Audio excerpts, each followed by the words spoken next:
ang tani ha, sa mga Tagalog. Eh dahil may age limit nga, paano mo i-endorse? Kailangan ordained. So yan yung problema.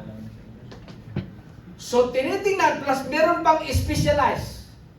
Kailangan mo pang, halimbawa, nag-working student ako. Ilang taon ka nag-graduate? 9 years. So, nag-graduate ka ng theology, ilan na? 9 years ka nag-graduate theology? So, ilang taon ka nung nag-graduate theology? 27. Bata-bata pa. Tapos, mag-masters ka pa ng 4 years, ilan na? 31. Ha? 31. Eh, yung ordination pa, meron pa tayong credit na pre-intern or ang tawag natin dyan dito sa Luzon ay church planter.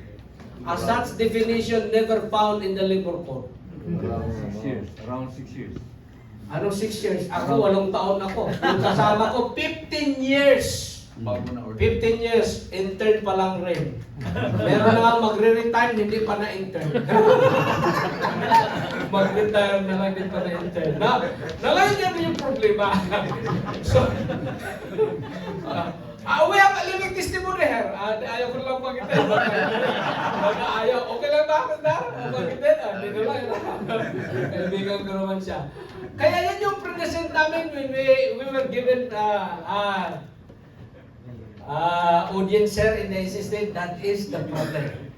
So now, by implication, in creating the ANCS, our SSD has approved, and I don't know, we already forwarded that, the Secretary of Pastorally already forwarded that to the union directors, the documents of ecclesiastical endorsement. By implication, this is the design. We appear here on this date. This is the official approval. It is officially approved in the SSD. Supposedly, we will connect to the evangelicals, but the law does not require that. Ito yung totoo mga kapatid. Bago nagkaroon ng SSD approval, ang mga evangelicals panay tawag sa amin. Panay tawag sa akin na mag-join na tayo kasi they want us to join. Nung nag-join na nga kami, we have Pastor Salarda is with me, Pastor Narciso from Cebu, and Pastor Marvin, Pastor Jay, buong national, pumunta kami doon, nag-picture-picture. They said it will be approved. Na-approve nga according to them, to their board. Pero when I requested the official minutes of approval, hindi na ako binibigyan. Tapos nung nagsabi, kailan tayo magmuha, hindi na ako binibigyan.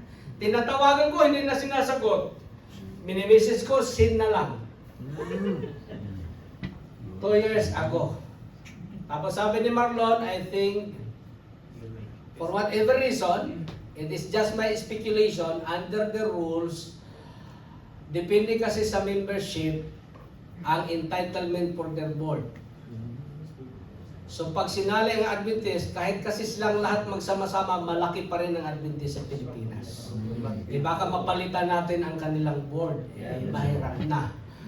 So we will draft that off, but we have a remedy. First remedy is, we'll just endorse our people. Kung harangin nila, which is not in the law, we can challenge that in the proper court. Pangalawa, we are negotiating to establish our own endorsement in the military. That would be good. Yeah, that's very good. That is the direction now of the new political setup. We have some contacts. Please pray for that. Okay, now, along with it, this is the basis. This is the General Conference policy that there must be certification. And this is the Minister's Manual.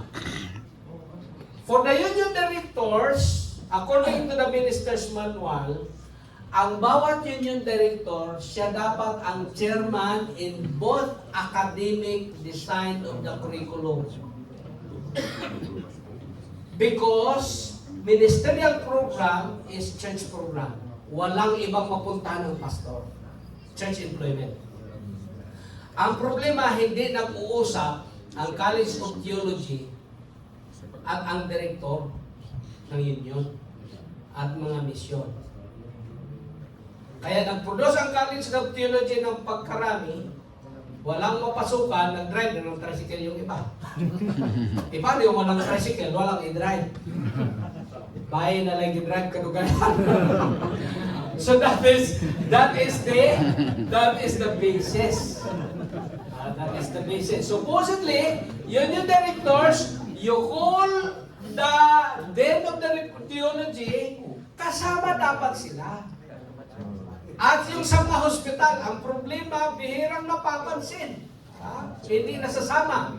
Another problem, merong salary difference. Kaya walang pumupunta sa hospital at sa school.